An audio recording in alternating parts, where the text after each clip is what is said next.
Hello students, मेरा नाम है गिरीश नायक और आप सभी का स्वागत है तेजस करियर एकेडमी में। जैसा कि आप लोग जानते हैं कि हम लोग की सीरीज में बहुत सारे हम लोग क्वेश्चंस कराने वाले हैं, उसके साथ में बहुत सारे हम लोग कॉन्सेप्ट भी क्लियर कराने वाले हैं। तो अगर आप लोगों ने अभी तक सब्सक्राइब नहीं किया है तो सब्सक्राइब करें जल्दी से, और हम लोग स्टार्ट करते हैं अपना सेशन। तो आज का पहला क्वेश्चन, आज के क्वेश्चंस रहेंगे इस लेक्चर में क्वेश्चंस रहेंगे सिंचाई और परियोजनाओं से रिलेटेड रहेंगे।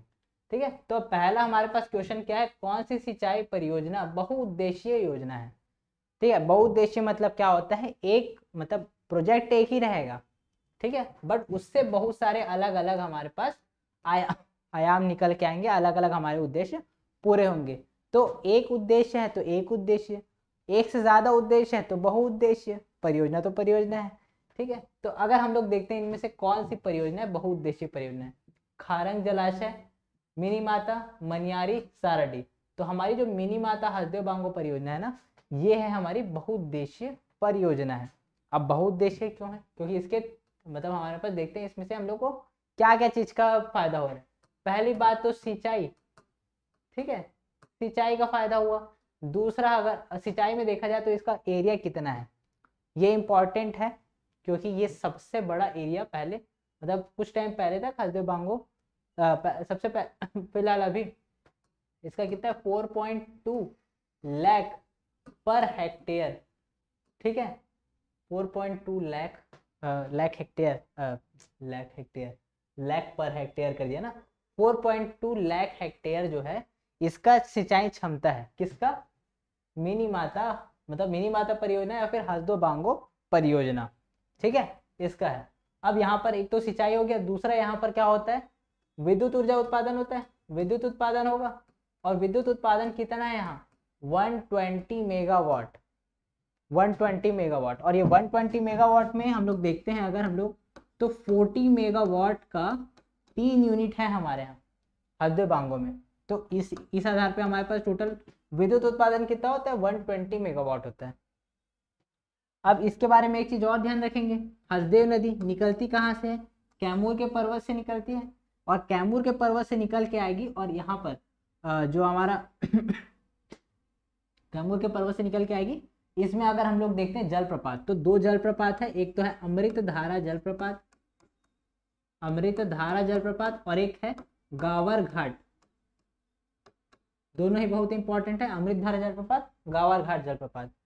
ठीक है, और इस यहाँ पर अमृत धारा जलप्रपात जो है, यहाँ पर इसके किनारे पे एक मेले का आयोजन करा, मतलब एक महोत्सव का आयोजन स्टार्ट किया गया था, अमृत धारा महोत्सव। किसने किया था, जो रामानुज प्रताप सिंह देव है, नाम ध्यान रखेंगे, रामानुज प्रताप सिंह देव ने कब स्टार्ट किया था, 1937, 36 37 बोलते हैं, बट 30 बेसिकली 37 में स्टार्ट किया गया था। कहाँ पर, अमृत धारा जो जलप्रपात है उसके किनारे पे।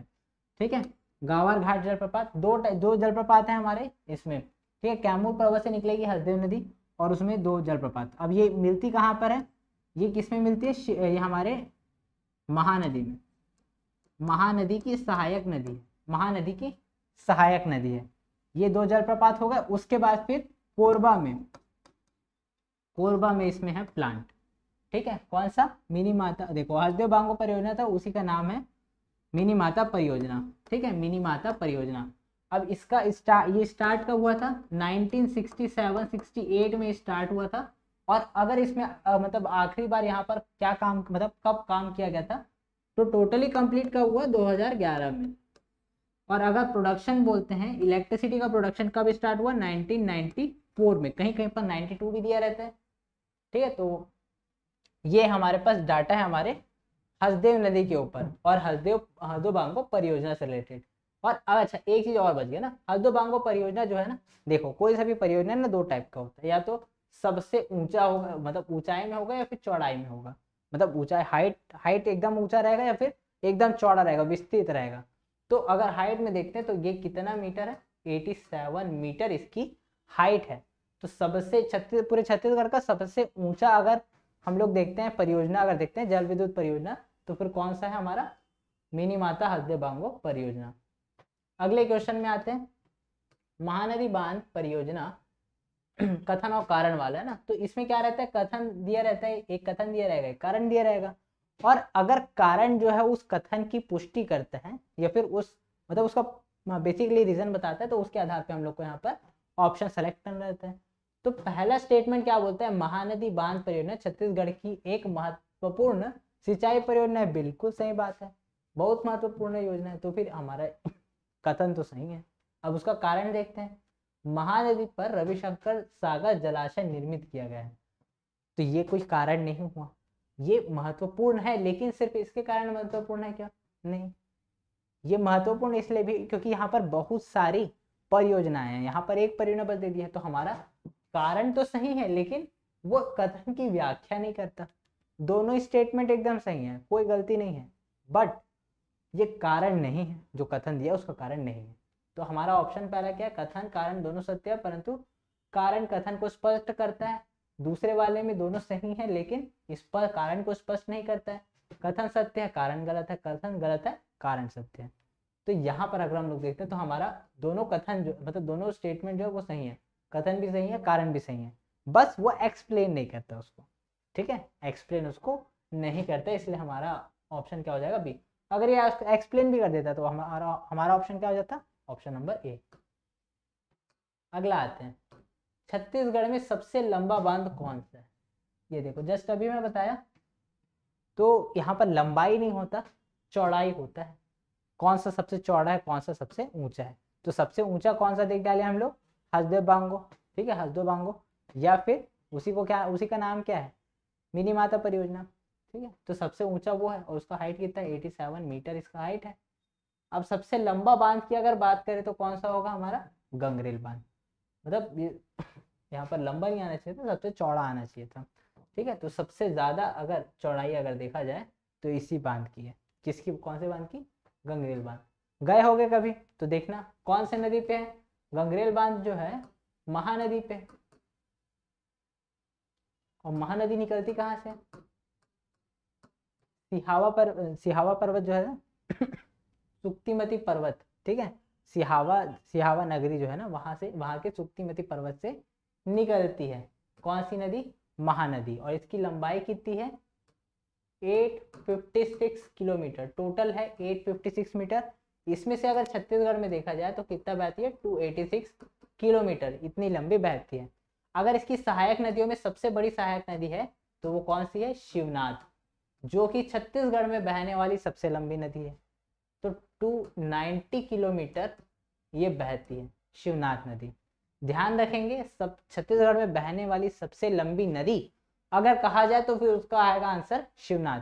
और अगर छत्तीसगढ़ की सबसे लंबी नदी बोले तो वो वहां पर क्या हो जाएगा आंसर, महानदी।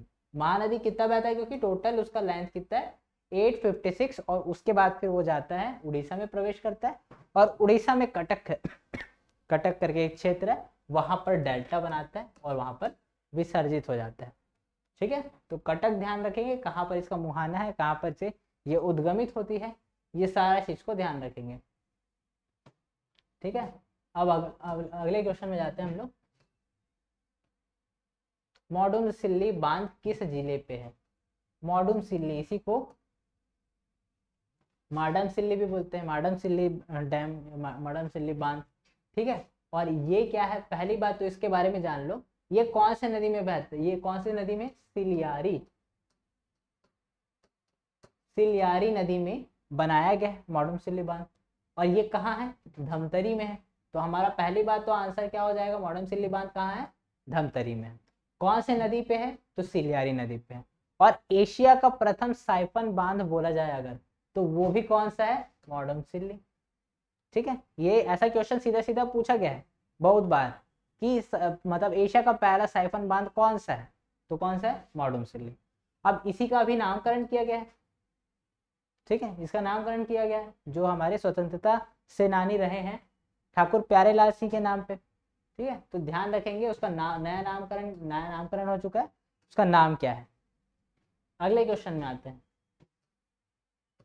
और सिलियारी जो है वो किसकी सहायक नदी है, महानदी की, ये भी ध्यान रखेंगे। सहायक नदी किसका है, कौन है, ये सब बहुत ही इंपॉर्टेंट होता है ना। अब अगले आते हैं हम लोग, प्रधानमंत्री कृषि सिंचाई योजना के अंतर्गत भारत सरकार द्वारा चिन्हांकित 99 परियोजनाओं में से प्रदेश की प्रमुख 3 योजनाओं में कौन सी सिंचाई परियोजना शामिल नहीं है? जो प्रधानमंत्री सिंचाई योजना है, ध्यान रखेंगे, प्रधानमंत्री जो सिंचाई योजना है उसमें टोटल कितनी परियोजनाओं को शामिल किया गया था? 99। उसमें से छत्तीसगढ़ से 3 परियोजना थी। उन 3 परियोजनाओं में पहली परियोजना है केलो परियोजना, फिर खारंग और मनियारी। तो मतलब ऐसा कोई सीक्वेंस नहीं है कि ये पहला है दूसरा है तीसरा, ऐसा नहीं है। नाम ध्यान रखेंगे कि कौन कौन सा परियोजना शामिल है। तो खारंग परियोजना, केलो परियोजना और मनियारी सिंचाई परियोजना, ये तीनों ही परियोजनाएं किसका भाग है? तो प्रधानमंत्री कृषि सिंचाई परियोजना का। ठीक है, ध्यान रखेंगे। और तांदुला नहीं आता है इसमें, इस बात का भी ध्यान रखेंगे।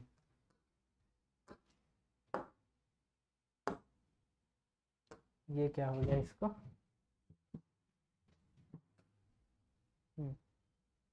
ये हो गया हमारा। अगले क्वेश्चन में आते हैं हम लोग। छत्तीसगढ़ में निम्नलिखित में से कौन सा बांध मिट्टी से बना हुआ है? मिट्टी निर्मित बांध। अब मिट्टी से निर्मित सुनने में तो थोड़ा सा आश्चर्य लगता है, बांध बना दिए वो मिट्टी से।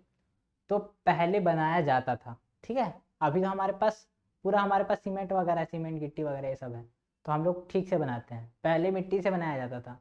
तो ऐसा हमारे पास एक बांध अभी भी बचा हुआ है, और वो कौन सा बांध है? खरखरा, खरखरा डैम। ठीक है, और ये कहाँ है? बालोद में, बालोद में, बालोद में। अब देखते हैं आगे, क्वेश्चन नंबर 7। कौन सी सिंचाई परियोजना महानदी पर नहीं बनी है? महानदी पर नहीं बनी है। तो देखो यहाँ पर सीधा सीधा नजर आ रहा है, मिनी माता बांगो परियोजना, हसदेव बांगो परियोजना है।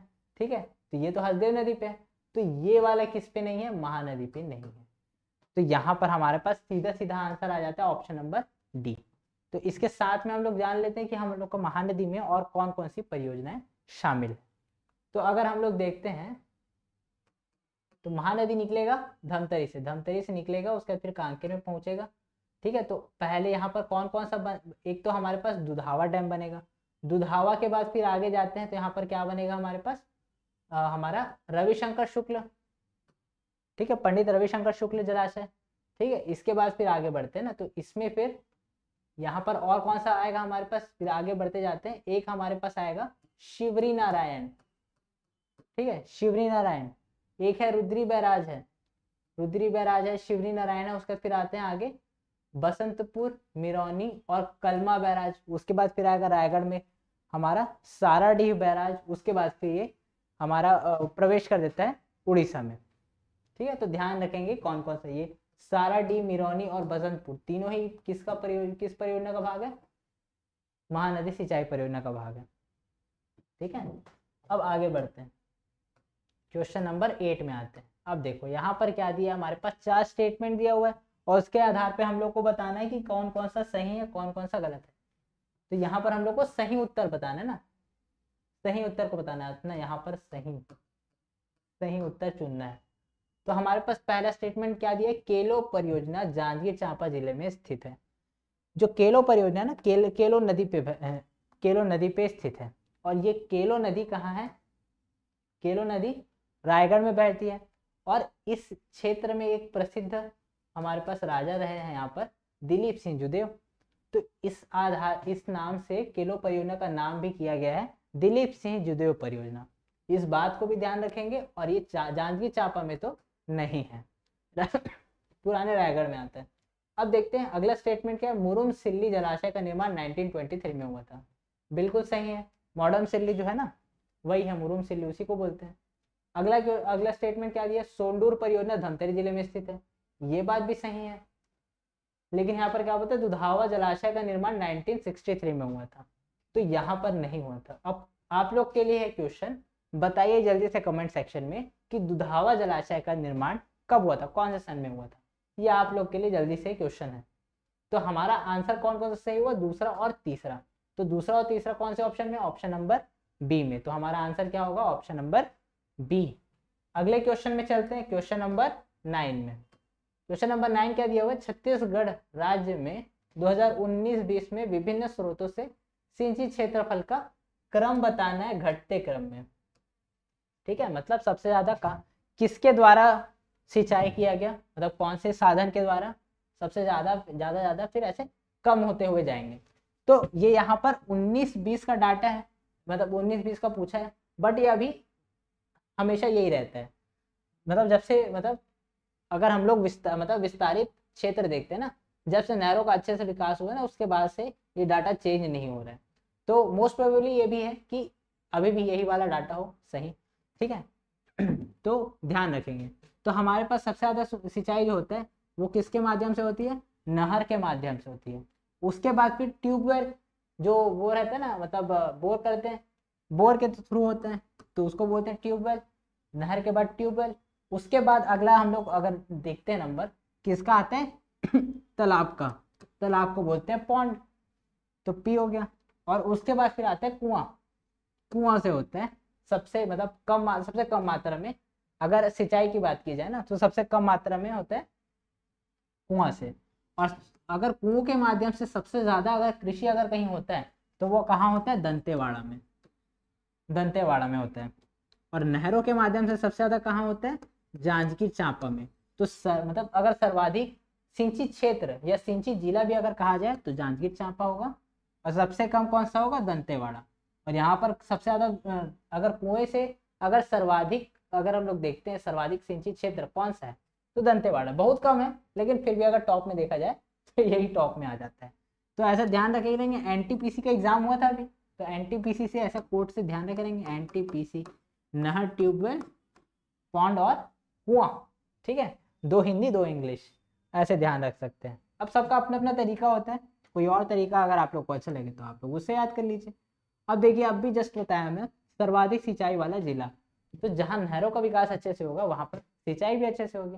तो नहरों का सबसे ज्यादा अच्छा विकास कहाँ हुआ, जांजगीर चांपा में। तो सबसे ज्यादा सिंचित क्षेत्र या सिंचित जिले के बारे में अगर बात करें तो हम लोग कौन सा होगा, जांजगीर चांपा, ठीक है। तो आज के इस सेशन के लिए इतना ही। और अगर आप लोग को सेशन पसंद आया हो तो चैनल को, जो हमारा वीडियो है उसको लाइक करें, शेयर करें और चैनल को सब्सक्राइब करें। Thank you.